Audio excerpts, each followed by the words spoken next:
Kiai itu nggak ingin terkenal. Nggak ingin terkenal Kiai itu pada dasarnya.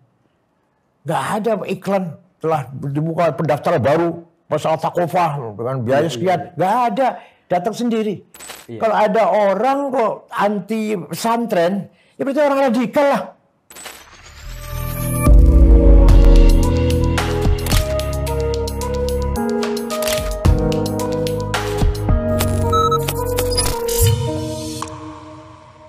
Assalamualaikum warahmatullahi ta'ala wabarakatuh. Waalaikumsalam. Sahabat TVNU dimanapun berada, dalam serial Santri Menggugat ini kita telah menghadirkan Yai Said Aqil Siraj, biasa dipanggil Buya. Kali ini kita akan membahas soal gerakan-gerakan yang menurut versi saya, bahwa dalam istilah saya itu upaya-upaya untuk mendegradasi kiai dan pesantren. Ini terjadi atas tayangan Trans 7 kemarin, mulai dari kasus pesantren Al-Khazini dan kemudian menyambung kepada tayangan Trans 7 dalam Expose Uncensored yang lebih mendegradasi dan mendiskreditkan dunia pesantren, termasuk juga kiai yang pada akhirnya berimbas kepada Nahdlatul Ulama secara umum. Untuk itu kami TVNU akan membahas dengan sosok yang sangat saya kagumi, saya muliakan, dan juga saya takdimi, Yai Said Aqil Siraj. Yai, kita mulai percakapan tentang gerakan-gerakan ini. Silakan, Yai sempat menayangkan pernyataan dari Mekah Al-Mukarramah waktu itu, dan langsung secara well defined gitu, secara terdefinisikan bahwa ini adalah gerakan yang dimotori oleh kelompok-kelompok radikalis, ekstremis, dan mengarah kepada teroris. Nah, mengapa Kiai mengeluarkan pernyataan itu? Bismillahirrahmanirrahim. Terima kasih Gus. Semua mengakui, sejarah mencatat bahwa pesantren adalah al-hisnul hasin di ta'alimuddin islami, benteng yang kokoh yang mempertahankan nilai-nilai prinsip-prinsip Islam, aqidatan wa syariatan wa thaqafatan. Benteng Islam, teologi, ritual, dan budaya.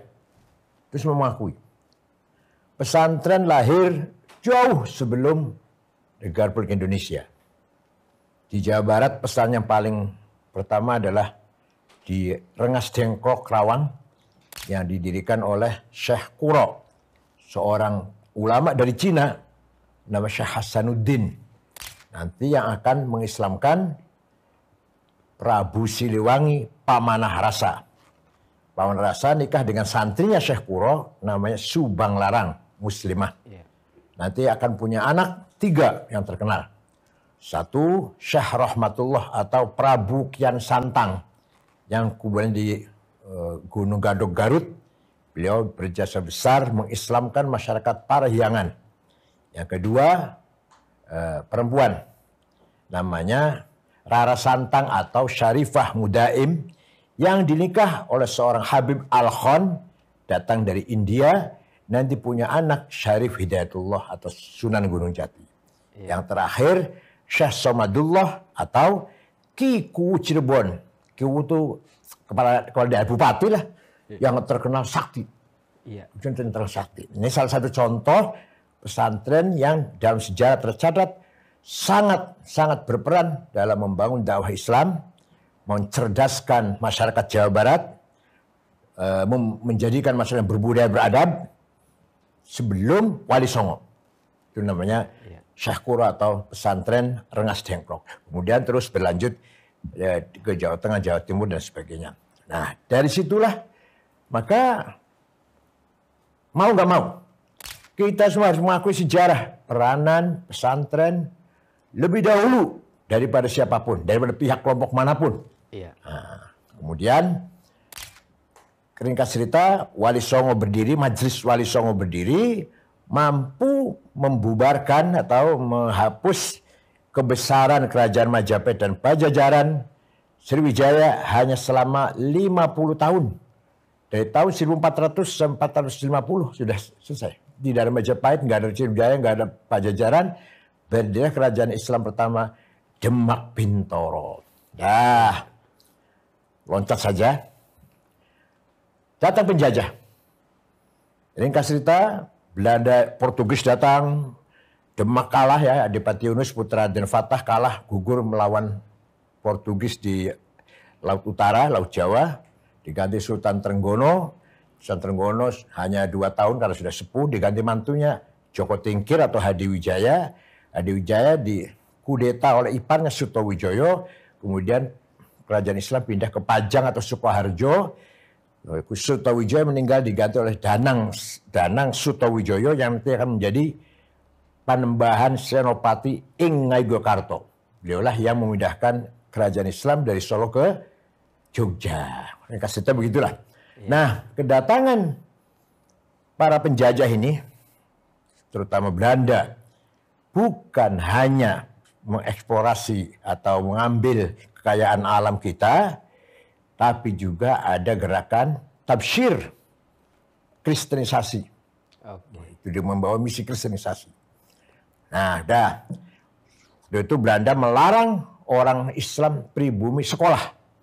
Yang mau sekolah Belanda harus Kristen. Atau orang yang bukan pribumi lah, Cina boleh sekolah. Orang pribumi, terutama orang Islam, harus bodoh, buta huruf. Nah, tahun 1901,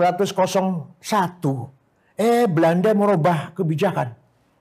Boleh sekolah, pribumi silahkan dari sekolah. Terbuka sekolahnya Belanda. Orang-orang intelek yang nantinya cikal bakal akan menjadi ormas yang modern, waktu belum ada ormas Islam sih belum, tapi nanti cikal ormas modern menerima tawaran Belanda itu masuk sekolah SR waktu itu atau apa namanya lah. Kiai-kiai yang nantinya akan jadi NU, berarti kan belum ada NU kan, yang nantinya akan jadi NU menolak, bahkan haram sekolah Belanda, campur laki perempuan waktu walaupun masih kecil, itu kan terbiasa menjadi campur yang jadi terbiasa kalau udah dimulai dari kecil. Akhirnya kiai-kiai mendirikan pesantren, meninggalkan pusat-pusat kota karena kota dikuasai Belanda. Contoh Cirebon, kerajaan Cirebon sudah dikuasai oleh kerajaan Islam Cirebon. Rajanya namanya Alexander. Masa kayak raja Islam namanya Alexander? Kok bukan Iskandar? Senogorgonya juga lama di Cirebon. Kalau mohon maaf kalau baca tulisan Senogorgonya, dia nyebut-nyebut juga kakeknya saya, bapaknya ibu saya. Namanya Ki Hasan Sukunsari. Kata Senogorgonya orang bahaya ini, atau bahaya itu orang yang diikuti oleh masyarakat banyak dan punya prinsip lah melawan. Akhirnya ada seorang pangeran namanya Nuruddin keluar di keraton. Nanti Nuruddin punya anak Murtasim, Mutta'ad. 2 aja dulu yang contohnya. Murtasim menurunkan Gedongan, saya, Kiai Mahrus. Mutta'ad menurunkan Buntet dan Benda Kerep. Jadi kakak Benda Kerep, Gedongan, dan Buntet itu kakak beradik. Jadi sikapnya Kiai NU yang penting menyelamatkan nilai Islam. Walaupun tidak mampu berdialog atau tidak mampu bergaul di kota dengan Belanda. Yang penting menyelamatkan nilai Islam. Maka di pesantren itu diajarkan prinsip-prinsip pemahaman Islam. Usul fikih, bukan hanya fikihnya. Mustalah hadis, bukan hanya hadisnya. Ilmu tafsir, bukan tafsirnya saja, bukan. Apalagi misalkan ilmu mantik, logika, diajarkan di pesantren. Mencetak kader-kader kiai yang alim-alim, yang cerdas-cerdas. Izin saya potong, Kiai. Apakah ini juga mungkin hampir semua pondok pesantren yang sudah tua ini, itu hampir semuanya memiliki kitabut turoth. Kitabut turoth itu mungkin dibuat untuk tujuan itu. Kalau pesantren yang lama, yang semua sama. Walhasil semua pesantren yang besar yang lama-lama itu, Buntet, Gedongan, Babakan, Kempek, Jombang, semuanya menolak metode Belanda, membuat metode sendiri. Yang penting menyelamatkan nilai-nilai, prinsip-prinsip pemahaman agama Islam. Sampai sekarang tidak ada lembaga selain pesantren yang mendalami usul fikih. Kalau fikihnya gampang, mendalami ilmu mantik. mendalami ilmu kalam teologi, mendalami ilmu tafsir, mustalah hadis, hadis sahih. Kenapa sahih? Memenuhi syarat-syaratnya ada 4. Muttasil, dhabit, thiqah, adil. Kurang 1 hasan, kurang 2 dhaif. Dhaifnya maqtu, mauquf, munqati', mursal. Mana ada di luar pesantren bahas itu? Iya. Belum qiraat. Nah, artinya apa? Kiai-kiai berjasa besar. Iya. Membangun peradaban Islam di kampung-kampung dulu, di pusatnya dari kampung-kampung. Nah, sehingga katakan contoh Muhammadiyah, mohon maaf, Muhammadiyah berjasa besar. Apa jasanya? Menjaga imannya orang-orang Islam yang kerja di kantor Belanda. Ya, orang Islam jadi pegawai Belanda tidak murtad. Ormasnya Muhammadiyah jadi pasti memainkan peran masing-masing. Nah, masing-masing. Wadahnya Muhammadiyah pasti. Orang Islam di kota kerja di Belanda. Itu pasti yang diwadahi Muhammadiyah. Apakah pada masa itu dari Belanda juga ada upaya intervensi atau upaya intimidasi terhadap pesantren? Oh, ada jelas, ada. Hanya kalau Belanda kan beda dengan Jepang ya. Iya. Kalau Belanda kan kalau melawan baru ditindak. Kalau nggak melawan dibiarkan. Ya, artinya pernyataan Kiai Said bahwa ini adalah kelompok ekstrim, radikal dan sebagainya itu, apakah ini juga bagian dari gerakan-gerakan semacam Belanda pada zamannya yang berusaha mendegradasi itu, pesantren? yang saya bahas nanti cerita itu ke sana. Cerita saya itu ke sana itu. Iya. Jadi sejak awal ada perbedaan cara berislam antara kaum santri yang alumni pesantren dengan yang jebolan sekolah formal. Iya. Ringkas cerita, tahun 36 berdiri Miami, Majelis Islam A'la Indonesia ya, semua ormas Islam kumpul jadi satu. 7 tahun itu sekbarnya Mbah Hasyim Asy'ari. Ketua umumnya Pak Nasir, Muhammad Nasir. 7 tahun konflik di dalam Masyumi. Karena Kiai Hasyim Asy'ari dan kiai-kiai lain merasa selalu dianaktirikan. Dianak bawangkan. Disingkur. Nggak dihargai. Maka NU keluar dari Masyumi. NU lahir tahun 12 atau 26 ya. NU keluar dari Masyumi. Dan ternyata hikmahnya besar sekali. Begitu Masyumi, tokoh-tokohnya terlibat PRRI, NU sudah ada di luar.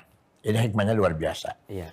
NU yang berbasis pesantren, Kiai yang berbasis kitab kuning, Kutubut Turath, mempunyai prinsip budaya yang sangat kuat. Walaupun kekurangannya, manajemen, administrasi, sosiologi, antropologi. Ya. Tapi menguasai betul Kutubut Turath, budaya Islam. Nah, pesantren merupakan wadah yang mempertahankan kearifan lokal, budaya lokal. Itu yang saya maksud dengan Islam Nusantara. Nah, dari situlah perbedaan antara Islam perkotaan dan Islam pesantren. Ya, artinya pesantren ikut serta untuk menyamaratakan kelas-kelas sosial pada masanya. Ya, luar biasa pesantren dalam membimbing masyarakat. Ya, artinya tudingan-tudingan bahwa pesantren feodal dan sebagainya artinya terbantahkan dengan sejarah ini berarti Kiai. Rumahnya Kiai terbuka jam berapa saja. Macam-macam tamu sama sekarang saya sekarang kan Kiai kecilan lah, Kiai apa ya. Bukan ulama sungguhan lah. Itu semua orang mengadu ke saya kok. Urusan masalah tanah, masalah hukum, masalah konflik, masalah apa, ya Allah. Termasuk minta tanggal hajatan ke Kiai. Apalagi semua Kiai terbuka. Saya ingat kakek saya kan juga Kiai kampung gitu. Orang sakit gigi datang ke kakek saya. Iya. Akhirnya dipaku. Mau melahirkan apa? Istri mau melahirkan sudah 9 bulan. Kesini minta air dan minta nama kalau laki-laki siapa, kalau perempuan siapa. Ini merupakan kearifan lokal. Dan itu adanya di pesantren yang pertahankan itu. Kita jadi as-salawat as-saqafi wal hadariyah wasyiariyah. Kita mempunyai social capital, culture capital dan symbolic capital. Iya, betul. Moral development segala macam. Jadi 7 tahun Masyumi NU keluar, di situ terjadi ketegangan yang suatu luar biasa. Orang-orang Masyumi dalam hatinya, atau bukan dalam hati, dalam ucapannya, alah, Kiai NU mau bikin partai apa bisa? Nggak biasa bikin organisasi sarungan aja kok mau bikin partai. Ternyata ketika pemilu itu keluar dari Masyumi tahun 52. Ternyata ketika pemilu tahun 55 NU juara ketiga. Iya, betul. PNI, Masyumi dan NU 04 PKI. Kaget mereka. Loh, Kiai bisa bikin partai. Dan izin saya tambahkan, pemilu 1955 itu pemilu sangat demokratis di dunia. Ini saya perlu tambahkan untuk tambahan pengetahuan kepada sahabat NU. Karena satu-satunya negara yang menjalankan one man one vote di seluruh dunia hanya di Indonesia. Itu Dan NU menjadi 3 besar ketika itu. Amerika belum, karena masih ada aturan Jim Crow namanya. Orang kulit hitam tidak boleh nyoblos. Indonesia satu-satunya yang sangat demokratis pada pemilu 1955. Ini tambahan. Untuk tambahan pengetahuan. Dan NU menjadi juara ketika itu di 3 besar itu. Meskipun ada PKI juga.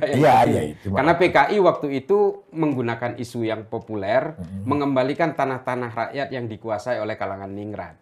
Dan NU juga terpilih karena waktu itu sangat populer memberikan suasana pemerataan kelas sosial. Meskipun bukan PKI saja sebenarnya yang punya domain ini, tapi NU sudah menggunakan Ingsun yang tadinya domain ningrat itu kemudian diserahkan kepada rakyat-rakyat biasa. Gitu.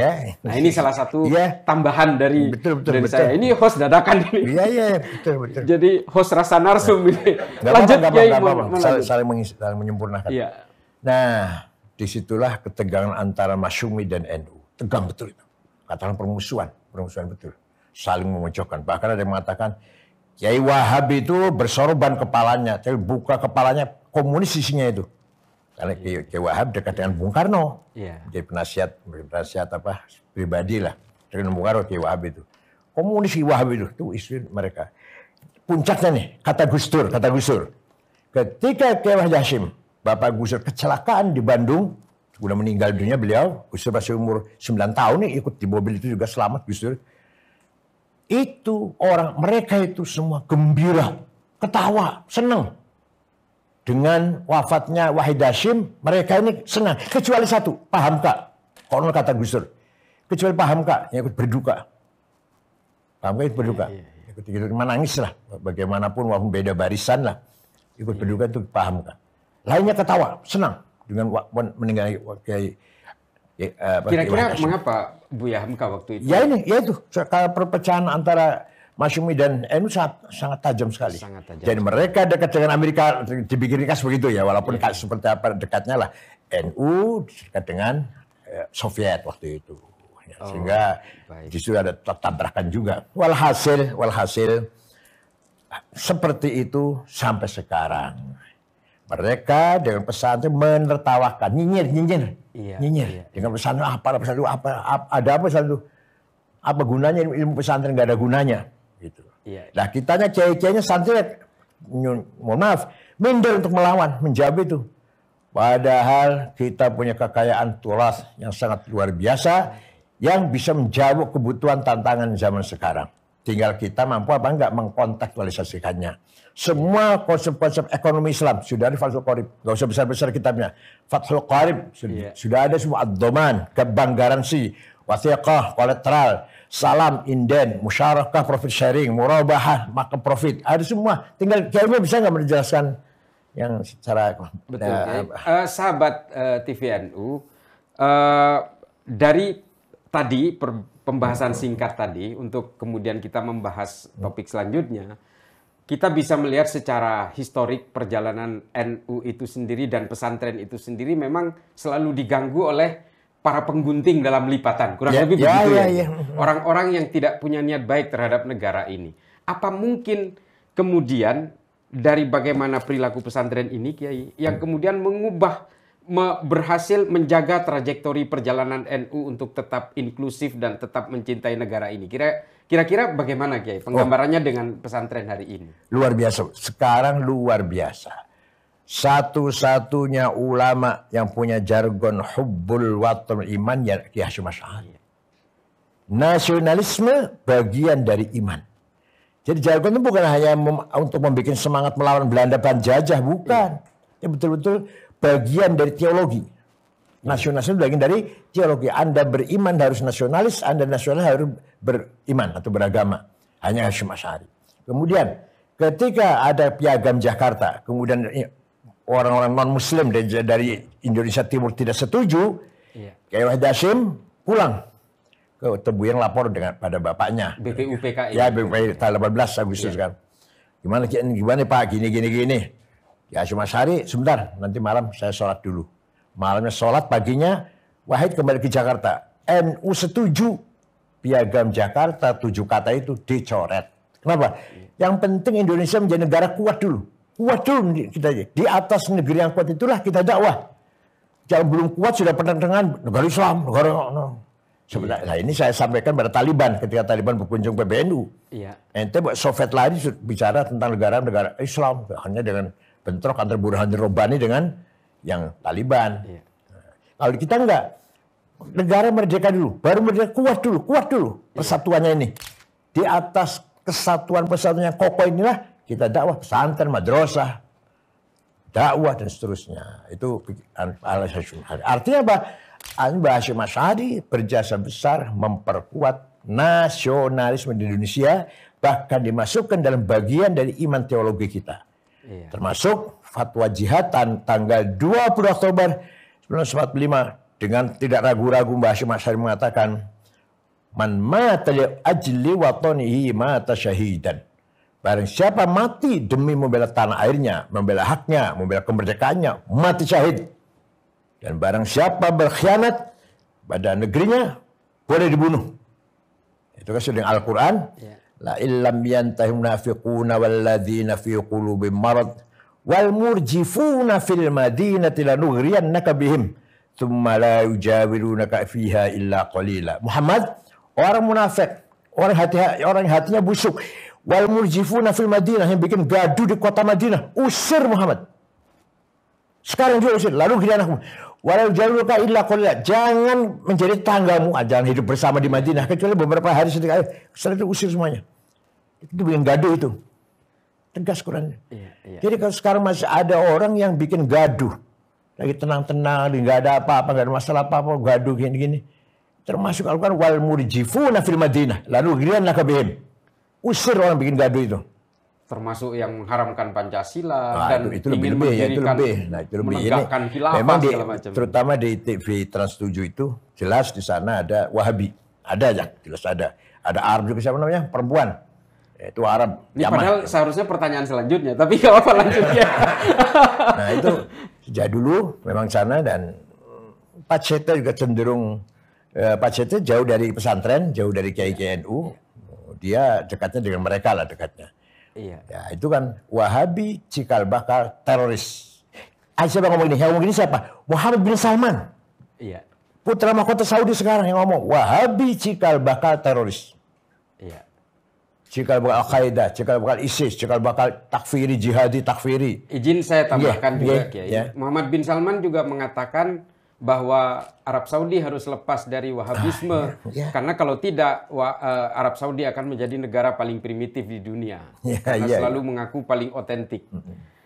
Nah, izin Kiai, kalau kita melihat konteks Indonesia hari ini, termasuk juga serangan terhadap santri pesantren, termasuk juga NU ini, kira-kira kalau bisa diperjelas, kelompok ini mengapa selalu menyerang NU? Pertama iri. Ya, ayo, lewat di jalan orang semua cium tangan. Ya, semua semua orang apalagi Madura ya. Saya aja salaman ngasih uang semua ini. Nggak besar enggak, 150 20. Iya. Apa saya minta? Tidak. Apa minta? Enggak. Dalam masyarakat Madura, Jawa, Jember, Tapal Kuda. Salaman saya ngasih uang semua. 50 100. Kalau ditolak sakit hati. Iya. Enggak usah Pak, saya udah hati dia. Sombong kayak ini. Kalau diterima senang dia. Itu sudah kearifan pesantren, kearifan budaya pesantren. Yang di Timur Tengah nggak ada. Atau di kalangan Wahabi nggak akan kita jumpai seperti itu. Dan dengan demikian, timbul rasa hasud. Kiai nggak begitu pinter kok, diikuti orang banyak. Disegani, perintahnya diikutin, larangannya diikutin, ajakannya diikutin. Ya Allah, walhasil berangkat dari itulah, dari sejak dulu juga itu. Dari sejak dulu itu. Antara NU dan non-NU itu yang menjadi sebab iri itu. Nah, orang yang mendapatkan kenikmatan luar biasa pasti ada yang hasud. Sebenarnya kalau mau kita terbuka, tidak merasa sempurna. Pesantren ada kekurangan, ayo dibantu dong. Apa kalau pesantren, ayo kita sempurnakan. NU banyak kekurangan, ayo beri masukan. Jangan hanya menghujat. Jangan menghujat, itu namanya menghina, meremehkan. Pesantren apa yang kurang? Kebersihan misalkan, atau profesional dalam masalah bangunan atau apa kurang. Ya ayo dibantu dong. bukan malah membeberkan. Itu kan berarti membuat fitnah. Wala tuti' kulla halafim mahin hammazim masya'im binami manna'il khair mu'tadin athim. Itu namanya kesana kemari adu domba, membeberkan, menyiarkan kejelekan yang tidak ada faedahnya. Manna'il khairi, bisa mencegah kebaikan. Mu'tadin, permusuhan, athim, dosa besar. Ya. Jadi TV Trans 7 ini menyebarkan permusuhan, dosa, dan apa tadi? Menyebarkan kejelekan yang dibuat. Ya. Dan disebarkan, disiarkan. Ya. Jadi Kiai, melihat serangan-serangan yang sangat sistemik seperti ini, apalagi dimainkan oleh media broadcaster yang nasional seperti ini, kira-kira apa yang perlu disikapi oleh kalangan Nahdien kultural yang sebelum ada di bawah ini pun ya, tulisan sejarah tidak menyebut Kiai Hasyim Asy'ari atau NU. Iya. Waktu kita protes pada Nadiem itu, Nadiem itu yang kuat, katanya korupsi 9 triliun itu. Karena mungkin tidak masukkan dalam apa judulnya sejarah Indonesia, Pak. Peran itu nggak ada peran itu. Nah, begitu pula orang-orang yang sekuler, yang nyinyir bareng pesantren, nggak menganggap bahwa pesantren ada andilnya atau ada peranannya ketika membangun negara Republik Indonesia ini. Padahal kita ini setiap krisis pasti NU yang di depan. G30S, NU di depan. Iya. Lahirnya Orde Baru itu juga faktor NU mendukung Orde Baru. Yang mengusulkan Pak Harto menjadi pejabat sementara menjadi presiden, Nurdin Lubis, suatu ketua PBNU. Yang mengusulkan bubarkan PKI dari NU. Yang usul ngotot di MPR. NU yang usul bubarkan PKI. TAP MPR nomor 1 ya. Nomor 1 itu tahun. TAP MPRS nomor 25. Gitu ya, pembubaran PKI ya. Pembubaran PKI dan ajaran-ajaran komunisme. Nah, kalau yang Pak Harto menjadi presiden, itu juga Nurdin Lubis tuh yang betul. Walhasil tanpa peranan NU belum tentu ada Orde Baru, belum tentu Pak Harto jadi presiden. Iya. Pertama awal mulanya gitu. Walhasil kalau demi Indonesia ini paling di depan sendiri. Satu lagi, ketika Pak Harto mewajibkan asas tunggal, semua ormas asasnya harus Pancasila. Buang itu asas Islam dibuang. NU menerima. Tahun 82. Hanya NU yang menerima. Tahun pertama kali beliau itu NU. Itu punya melalui perdebatan yang seru ya. Perdebatan kiai-kiai itu. Buka kitab kuning itu. Mbah Mun, Kiai Umar Kempek, Pak Ade saya. Akhirnya kesimpulannya setujulah. Yang penting negara bersatu ini. Islam didakwahkan, bukan dikonstitusikan. Iya. Waktu itu perdebatan seru. Kiai Maimun sambil nangis tuh. Menerima asas tunggal Pancasila. Terus dari Cirebon, Kiai Abdul Abbas menerima. Walhasil tahun 82, ormas-ormas Islam yang masih ragu-ragu, NU tidak ragu-ragu menerima asas tunggal Pancasila. Iya, iya. Sohifatul Indonesia. Ya. Bukan Sohifatul Madinah. Jadi, kalau mengacu kepada pernyataan Kiai tentang radikalisme, ekstremisme, dan terorisme, kebetulan saya juga menggeluti ini. Dan saya selalu punya kesimpulan yang sama Kiai, bahwa semua terorisme yang mengatasnamakan Islam itu embrionya pasti Wahabi. Saya tidak pernah ragu untuk mengatakan itu. Apakah mungkin ini gerakan-gerakan yang mendegradasi pesantren dan juga termasuk NU ini bagian dari gerakan global mereka untuk menghantam siapapun yang dianggap jadi penghalang? Sangat mungkin, sangat mungkin. Karena NU ini yang protes terhadap tindakan Abdul Aziz, Al Saud, membongkar kuburan.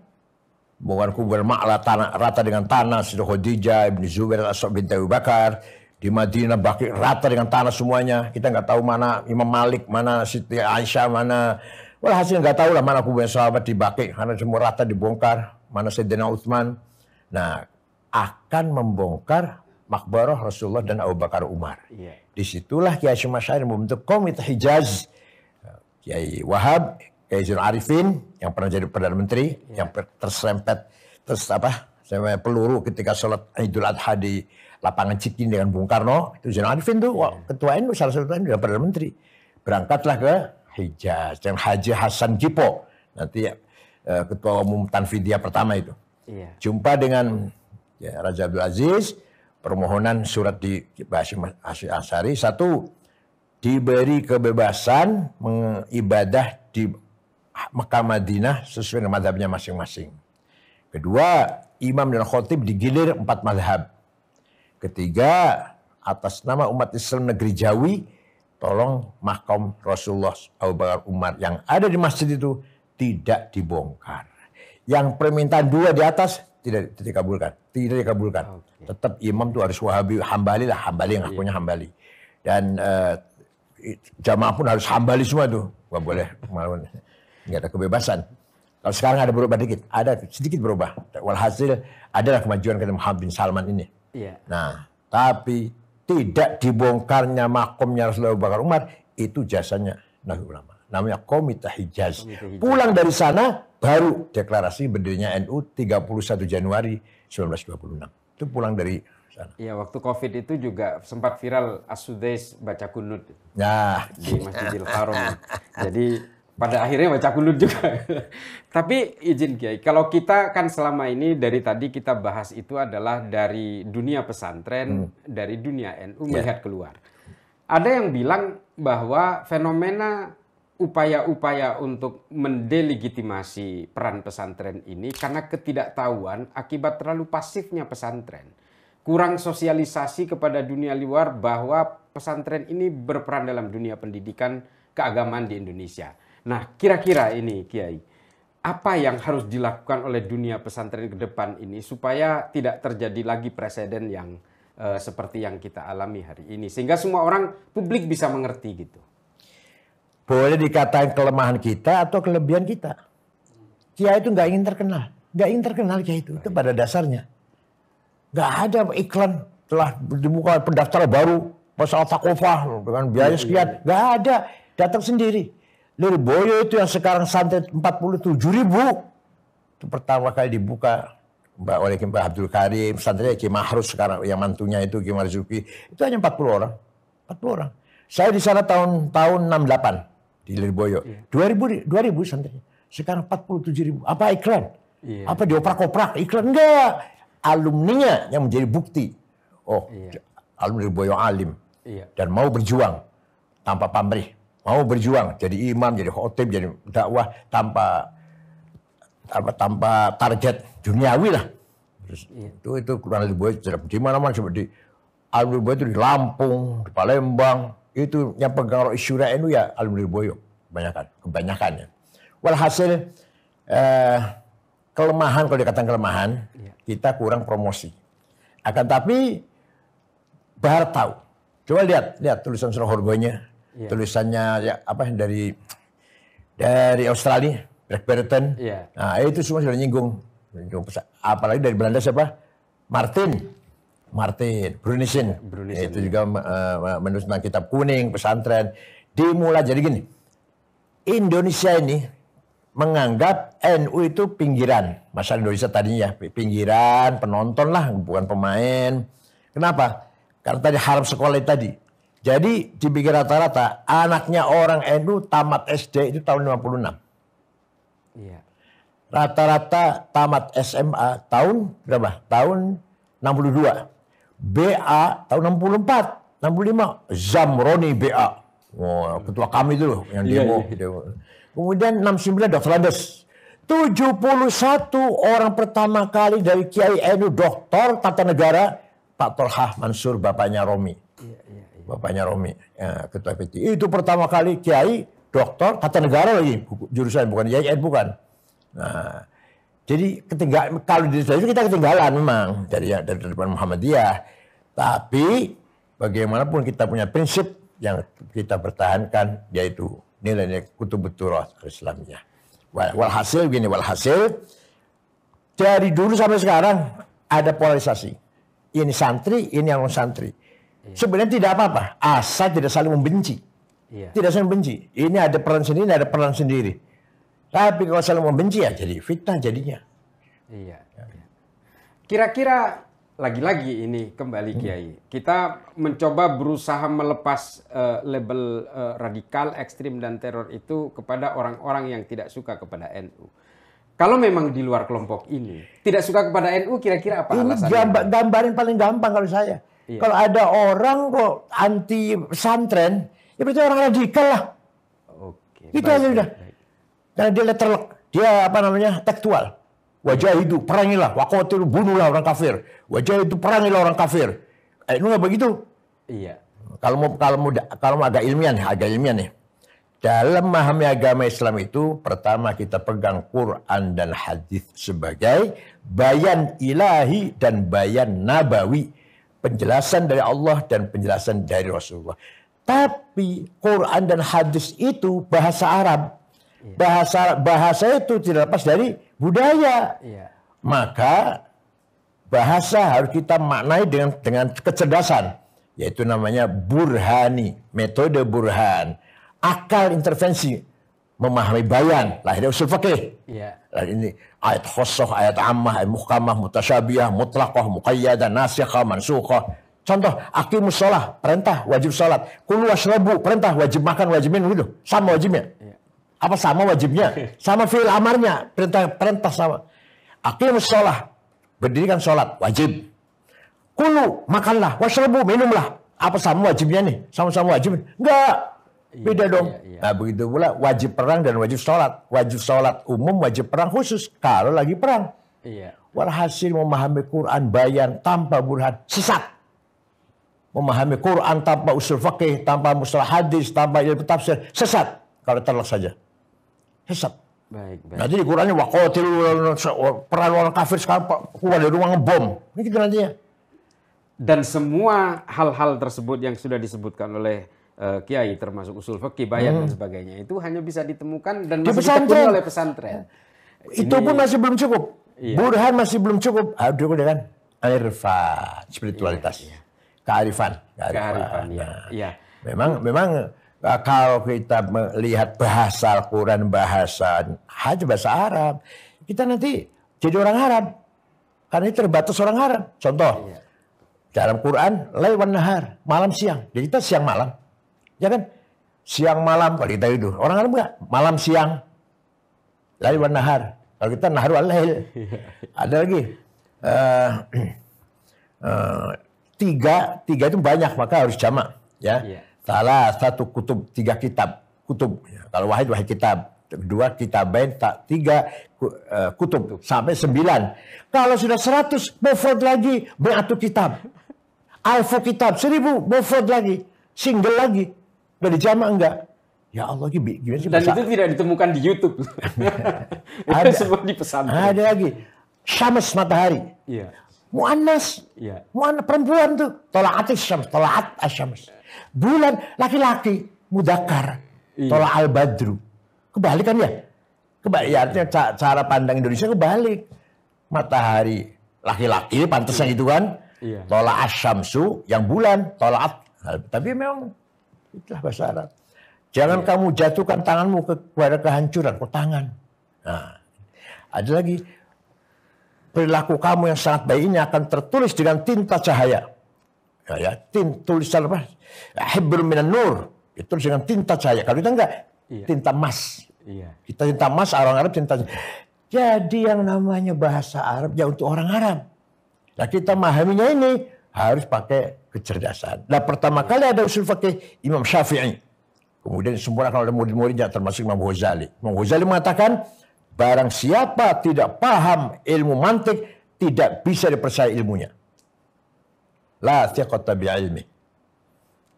Walaupun ada pihak lain, Imam Nawawi dan Imam Ibnu Shalah haram.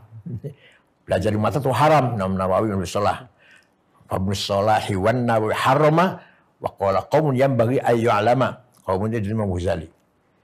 Lagi Kiai. Ya. Mengapa NU itu diajarkan kepada, termasuk juga saya di pesantren, saya juga santri gitu. Mengapa kita itu semua terbentuk untuk menjadi toleran terhadap perbedaan? Kira-kira secara historiknya seperti toleransi apa? merupakan prinsip Islam. Pegang dulu itu. Iya. Wala tasubbul ladzina yad'una min dunillah wa yasubbul adwan bighairi ilm. Iya. Jangan kamu caci maki orang tidak menyembah Allah. Jangan kamu caci maki orang yang tidak menyembah Allah. Kadzalika zayyana likulli ummatin amalahum. Demikian saya bikin kebanggaan untuk umat masing-masing, agamanya, budayanya, bahasanya, seninya harus kita saling menghormati, tradisinya nggak boleh saling menghina. Al-Quran itu. Nah, saya pernah satu pesawat dengan rektor UIN Jogja, Pak Amin Abdullah. Pak Amin pintar itu. Satu pesawat kebetulan. Kenapa di NU tuh kiai-kiai itu ya baca kitab fikih, pencuri potong tangan, zina rajam. Membunuh lagi, minum arak 40 cambuk. Tapi kenapa kok nggak galak ya? Nah, jadi fikih itu diajarkan di pesantren dengan detail. Dan kiai-kiai paham, barang siapa berzina dirajam, barang siapa membunuh lagi paham, tapi tidak untuk menjadi tema ceramah. Itu nanti kalau sudah orang itu sadar dengan Islamnya sendiri. Bukan itu yang disampaikan di ceramah itu. Ayah saya kalau ceramah, ayah saya nih kalau ceramah dulu. Ayo kita puasa Ramadan, minggu depan sudah masuk puasa. Kerja saya berat, aku takut batu dari sungai. Ya kalau gitu ya asal jangan blong lah ada puasanya, asal jangan blank banget, ada puasanya. Ayo sholat lima waktu, belum bisa ada sholatnya lah. Sehari semalam ada sholatnya, jangan blank banget. Gitu, ayah saya itu. Iya. Jadi cara berdakwah pada sama orang. seperti metodologinya Wali Songo dan sebagainya. Iya, makanya. Tapi ironisnya Kiai, kalau saya melihat pergerakan di lini masa di media sosial termasuk di media-media visual gitu, yang ikut menyerang NU, yang ikut menyerang pesantren untuk kasus hari ini, apa yang terjadi hari ini, itu juga banyak yang dari non-Muslim. Nah, kira-kira Kiai melihat ini, padahal NU dikenal sangat toleran gitu ya. Kira-kira bagaimana Kiai Said melihat hal-hal yang seperti ini? Saya nggak ngerti ya kalau sampai non-Muslim ikut mengkritik. Saya belum. Itu dia. Ada beberapa dari kelompok non-Muslim yang berada di medsos itu juga ikut menyerang bahwa ini memundurkan peradaban bangsa. Dia menuduh ini embrio feodalisme dan sebagainya. Kalau soal feodalisme sebenarnya sudah terjawab bahwa NU sendiri juga justru anti terhadap feodalisme itu. Tapi Kiai, kalau melihat fenomena seperti ini, apakah ini pergerakan sosial seperti ini, kira-kira apakah dari pihak NU sendiri kurang sosialisasi tentang trajektori NU masa depan? Bahwa NU ini adalah tetap menjaga toleransi, inklusivitas, dan sebagainya. Sebenarnya kita terus berusaha sebenarnya. Iya. Hanya orang tidak mau mendengar atau tidak pura-pura tidak dengar. Itu aja. Iya. Bahwa peran NU sangat luar biasa. Saya sangat menarik dulu pidatonya Panglima TNI Pak Gatot Nurmantio, ya, yang mengatakan Jenderal Sudirman ada yang khianat anak buahnya. Ngomong sama Belanda. Ayo saya tunjukkan Jenderal Sudirman yang mana ada di sana. Waktu datang lagi tahlil, dan Sudirman lagi tahlil. Tahlil rame-rame. Iya. Itu ditunjukkan oleh si pengkhianat itu Jenderal Sudirman. Nggak percaya Belanda. Masa jenderal tahlilan? Itu kan kiai itu. Itu artinya dari Nurmanto mengangkat betapa Jenderal Sudirman terkenal Muhammadiyah ternyata sering menggunakan tahlil sebagai tameng menyelamatkan dirinya dari serangan, dari tindakan Belanda. Kemudian Pak Gatot Nurmantio juga menceritakan Kiai Hasyim Asy'ari ketika akan perang melawan Nika, Kiai sudah nggak sabar, Hasyim Asy'ari sabar menunggu singa dari Cirebon. Kiai Abbas pun datang baru, ayo. Yang 10 November. Iya, ayo. Komandannya Kiai Abbas dari Cirebon. Kiai Wadu wakil. Itu resolusi jihad itu. Iya, Kiai Wadu wakil. Dari Cirebon justru datang ke Surabaya. Iya, semua. Yang akhirnya santri-santri itu Buireng, Lirboyo juga ikut semua. serta gitu. Walhasil kalau kita lihat bicara jasanya Kiai ya sulit ya. Kalau orang nggak tahu ya sulit ya. Coba satu. Orang yang tidak pernah menolak tamu. Itu kan ya, coba betapa kalau pejabat tamu diatur jam berapa, ada apa, dulu apa, daftar tamu dulu mau apa, ketemu ada perlu apa. Kiai enggak, kalau Kiai enggak terbuka. Siapa saja. Ya mohon maaf, saya juga begitu dulu waktu jadi ketua PBNU. Dari bintang 4 sampai aguan konglomerat sampai Pak Tito Kapolri saya terima, dan tukang beca, tukang gorengan mau ketemu ya silahkan. Iya. Melihat metode saya begitu seperti itu. Melihat serangan yang sangat masif belakangan ini terhadap Nahdien, terhadap NU, bukan PBNU, kita membedakan itu. Kira-kira sikap NU sendiri dengan adanya gerakan-gerakan massa seperti ini. Kira-kira apakah ada langkah lain dari menurut Kiai yang untuk menyikapi hal-hal yang seperti ini? Saya lihat kadang saya menggugat secara hukum. Ya. Saya setuju. Nah, kalau kemarin dipimpin oleh Kang Cicun di DPR, usulannya sudah dicabut izinnya, itu saya setuju itu. Nah, satu lagi kalau saya, terutama pada kiai-kiai sepuh, ayo pada rame-rame baca Hizib Nasor, Hizib Sakran, nah gitu. Tapi bacanya bukan di lapangan rame-rame gitu. Malam-malam bangun, nangis pada Allah, baca di situ Hizib Nasr. Bukan yang seremonial di lapangan, pakai proposal tuh nanti. Pakai proposal dan pamer-pamer. Iya. Jadi, tapi itu ada. Terus harus ada itu. Yang demo harus ada. Telepon banyak sekali ke saya dari Cirebon, dari Majalengka, Kuningan, Indramayu ke saya. Gimana? Kita mau gerak. Silakan, asal jangan analisis.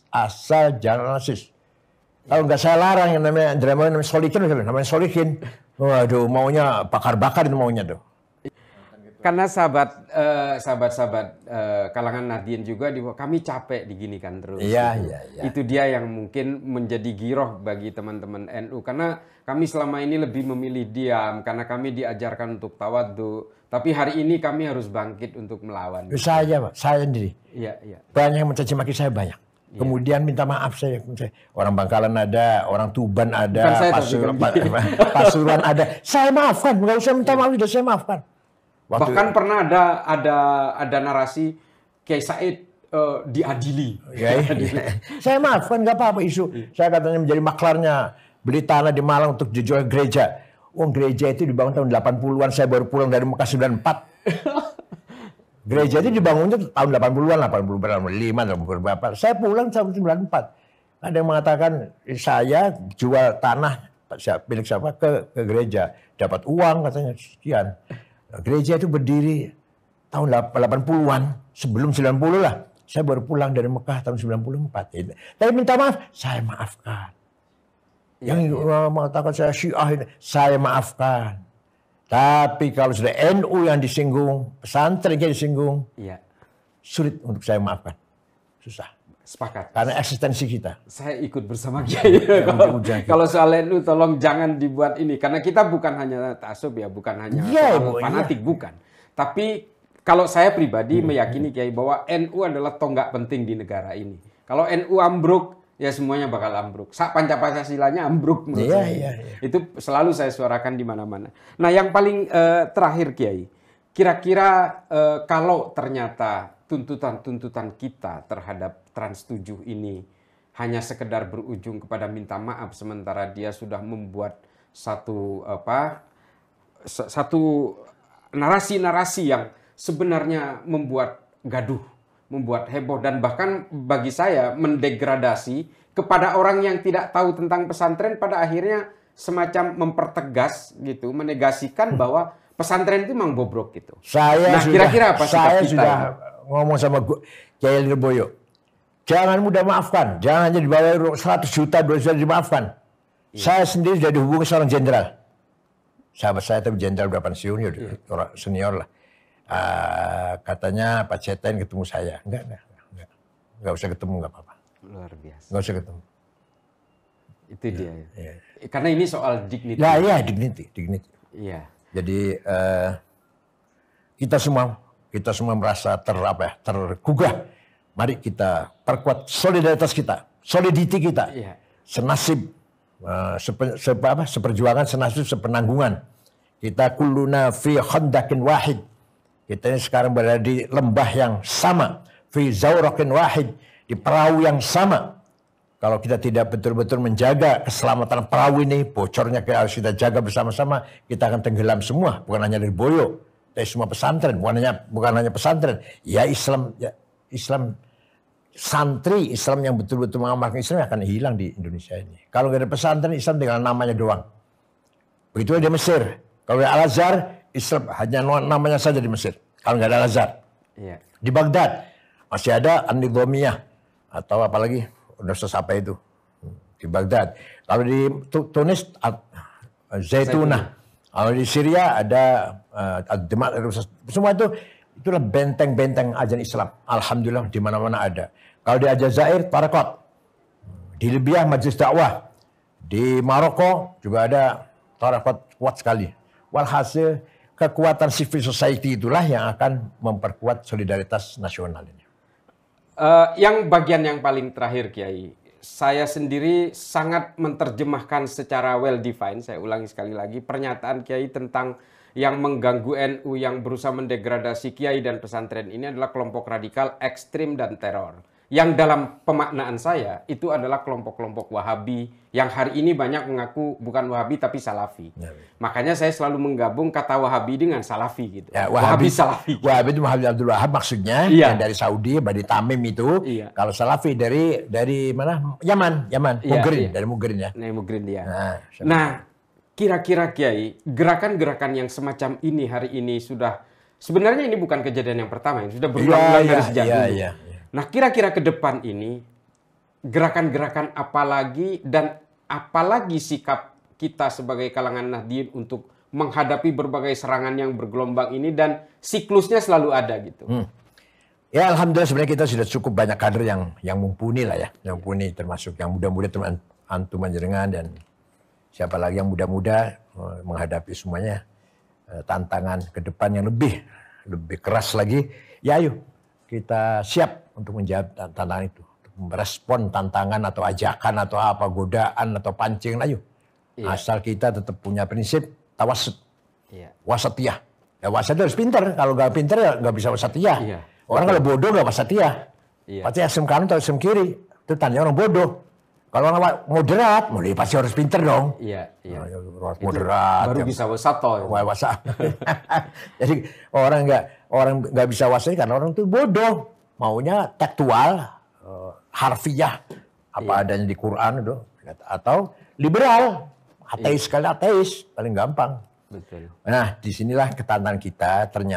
Ternyata jumlah yang besar kita ini tidak ada artinya kalau tidak berkualitas. Ketika habis Fathu Makkah tahun 8 Hijriah, umat Islam berjumlah sekitar kurang lebih 100.000. Karena waktu itu Makkah itu sangat padat, paling padat penduduknya lah. Iya. Islam semua, masuk Islam semua. Maka dari Mekah menuju ke Hunain, kota yang belum Islam, Hunain nih. Iya. Berangkat. Orang-orang pada sombong dalam hatinya, alah Hunain itu kecil, kita ini 100.000 lebih, kecil Hunain. Begitu di tengah jalan dijebak oleh musuh dari belakang gunung, kocar kacir. Disebutkan dalam Al-Quran, diabadikan, wa yauma hunainin id a'jabatkum kasratukum falam tughni ankum syai'a wa dhaqat 'alaikumul ardu bima rahabat tsumma wallaitum mudbirin. Kamu hanya bangga dengan jumlah yang banyak, ternyata nggak ada gunanya. Begitu diserang kamu sempit dhaqat 'alaikumul ardu, nggak tahu harus ngapain. Tsumma wallaitum mudbirin, terbirit-birit. Akhirnya Rasulullah mampu mengkonsolidasi lagi pasukan, Hunain masuk Islam. Ya itulah artinya apa? Artinya kalau kita ngambil pelajaran ini, jumlah besar kita syukuri. Yeah. Tapi belum tentu jumlah besar itu menjadi faktor pemenang. Yeah. Sedikit tapi berkualitas, cerdas, itulah yang kita harapkan. Jadi gimana? Ya kita bentuk kelompok kecil itu di NU ini. Yang betul-betul melengkapi dirinya dengan tuntutan, dengan skill, pengetahuan, seterusnya. Ya, terima kasih Kiai. Tadi pernyataan Kiai Said yang terakhir itu, saya baru selesai membaca buku judulnya War dari Bob Woodward. Jadi ada pernyataan Arthur Lewis di situ. Itu sangat otentik dengan apa yang ditulis dalam Al-Quran itu, bahwa badan yang besar itu tidak menentukan siapa yang memenangkan pertarungan, tapi akal dan strategi, ilmu pengetahuan yang bisa memenangkan pertempuran itu meskipun badannya kecil. Nah ini Indonesia utang pada Singapura. Iya betul. Utang betul pada Singapura, masya Allah. Padahal kita meludah aja mereka kebanjiran. Karena kita lihat semuanya tenggelam. Tenggelam. Jadi sahabat TVNU, demikian bincang-bincang kita. Banyak sekali hikmah yang bisa kita ambil dari Buya Said, Kiai Said. Buya Said, saya kurang kurang pas gitu. Saya tetap Yai Said. Jadi dari Yai Said banyak sekali gambaran secara historik bagaimana peran pesantren, bagaimana NU kemudian menjadi satu jamiah yang sangat inklusif, toleran, dan tidak pernah mengkhianati sedikitpun kepada negara yang didudukinya. Tolong dicatat. Hubul watan minal iman itu kemudian menjadi ruh dari pergerakan NU dari ketika berdiri, dari sebelum berdiri hingga nanti hari kiamat mungkin. Mudah-mudahan ini semua menjadi manfaat dan kita tetap berpegang teguh kepada cita-cita para muassis untuk menjaga negara ini dari berbagai rongrongan ideologi transnasional yang lebih mengedepankan ekstremisme, radikalisme, intoleran, termasuk juga yang akhirnya melahirkan terorisme. Tidak ada orang NU yang ditangkap oleh kepolisian menjadi teroris. Tidak pernah ada. Kecuali kelompok-kelompok lain yang memang cenderung menganggap dirinya yang paling benar dan orang yang berbeda dengan dirinya pasti salah. NU tidak pernah memiliki berbagai hasrat-hasrat dan ambisi seperti itu. Itu bukan ideologinya NU. Mudah-mudahan ini semua bermanfaat. Wallahul muwaffiq ila aqwamit thoriq. Wassalamualaikum warahmatullahi taala wabarakatuh. Waalaikumsalam.